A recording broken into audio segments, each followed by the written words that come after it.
And this story really covers all of the concepts, all of the ideas in which we believe. And that's the reason we're going to give you the story in the detail which we are.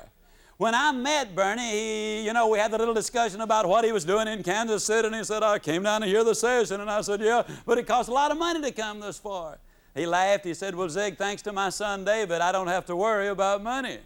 I said, Bernie, that sounds like a story. Why don't you tell me? He said, I'll be glad to. This is the story.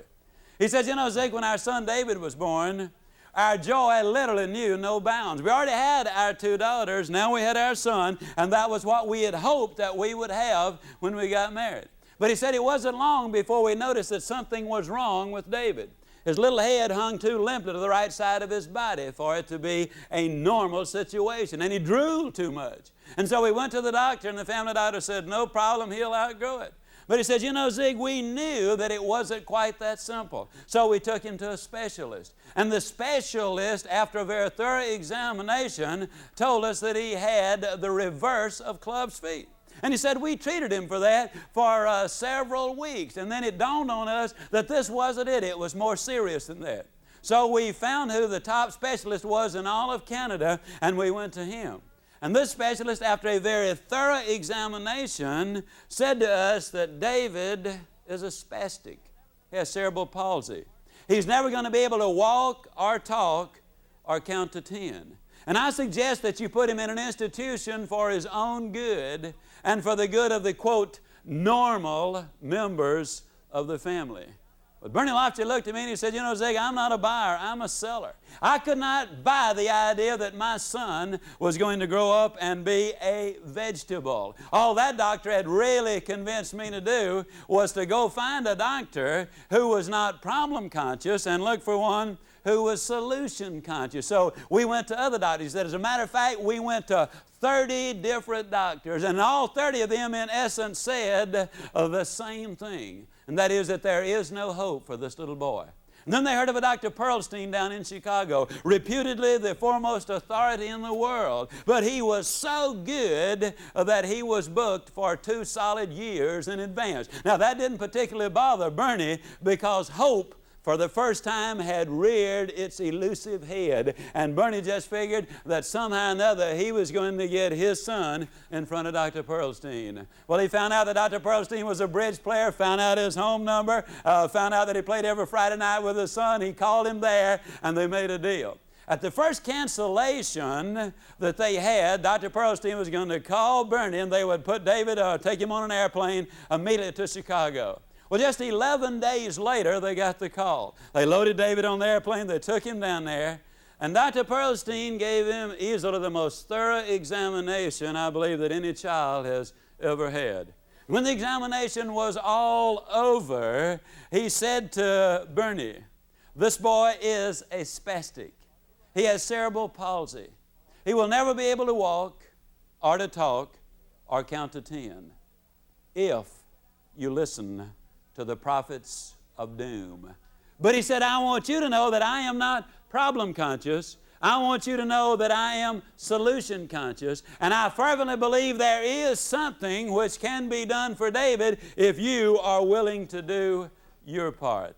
Well, rather obviously the Lofchik said, Doctor, what is it you want us to do? Spell it out. And Dr. Pearlstein and his nurses spelled it out in minute detail.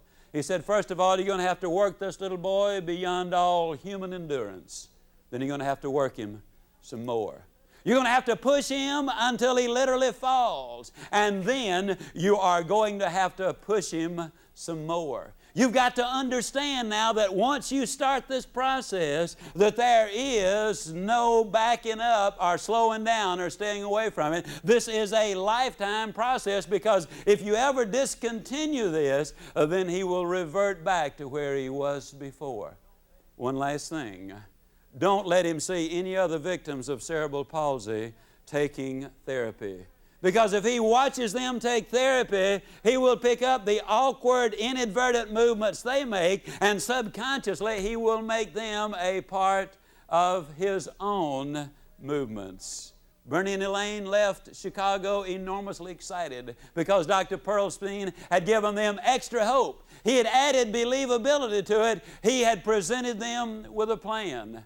To tell you the truth, that's what we've attempted to do all the way through Born to Win. Every time we make you a promise, we give you a plan of action. You see, folks, motivation without instruction and education is ultimately frustrating. For me to tell you you can do something and not to tell you how is a cruel hoax that we have studiously avoided throughout. Every time we've said you can do it, we've always said, here's the way to do it. Well, they went back to Winnipeg and they went to work with David. They built a little gymnasium down in the basement of their home. They hired a physical therapist and a bodybuilder, and they went to work. It took them a lot of months, but finally one day David Lofchick could move the length of his own body. It took him several years, but then one day Bernie got a call from the therapist. He said, come on home, I believe David is ready.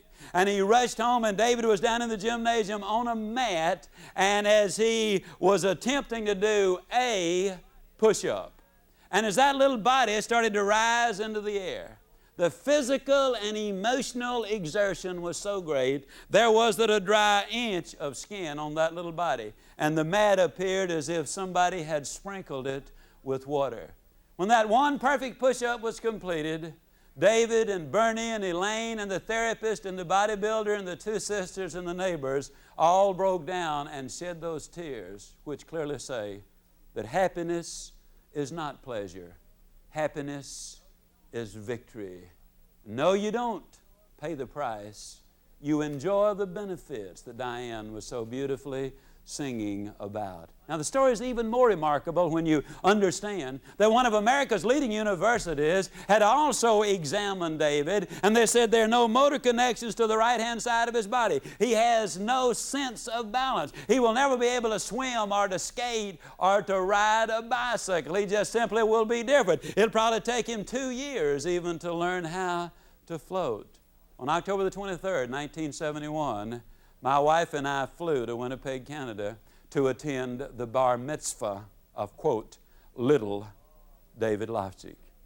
Oh, I wish the television cameras had been turned on then. I wish the movie cameras of the world had been there to have witnessed what we saw, especially since I'd been working with Bernie a couple of times each year between that first day back in 1965. And I'd watched David as he grew and as he made all of that progress. But this particular day, as this boy walked tall and straight and strong to the front of the synagogue, as he uttered those words that moved him into the manhood of the faith of his forefathers, knowing what I knew at that particular time, that he had already done as many as 1,100 push-ups in a single day, that he had run 6 miles nonstop, that he was shooting golf in the high 80s, that he was one of the best table tennis players in all of Winnipeg, Canada, that he was skating on the neighborhood hockey team, that he was running the wheels off his 4th bicycle.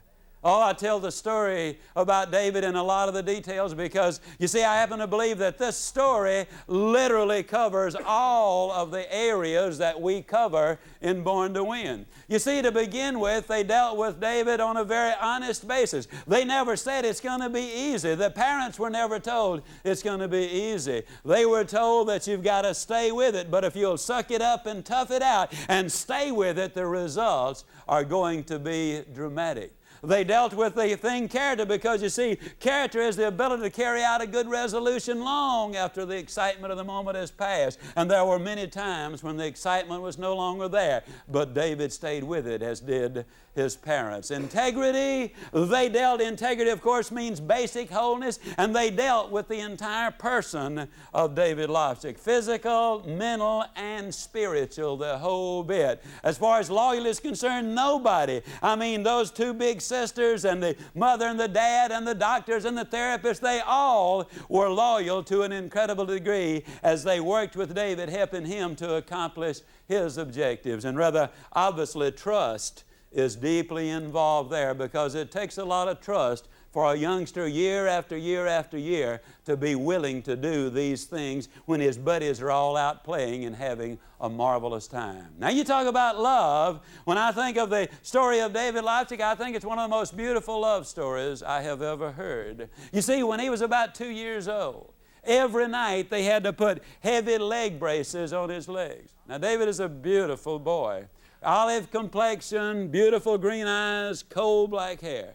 And every night as he would lay there getting ready to go to bed, he would ask his mom and ask his dad, Mom, do we have to put the braces on tonight? Or Dad, do we have to put them on so tight? And you parents obviously will relate to this. Here a child is whom you love deeply. And with tears in his eyes, he's asking, do you have to do it? But Bernie and Elaine Lofchick loved David so much that they said no to the tears of the moment so they could say yes to the laughter of a lifetime. When you love someone, you do what is best for that person.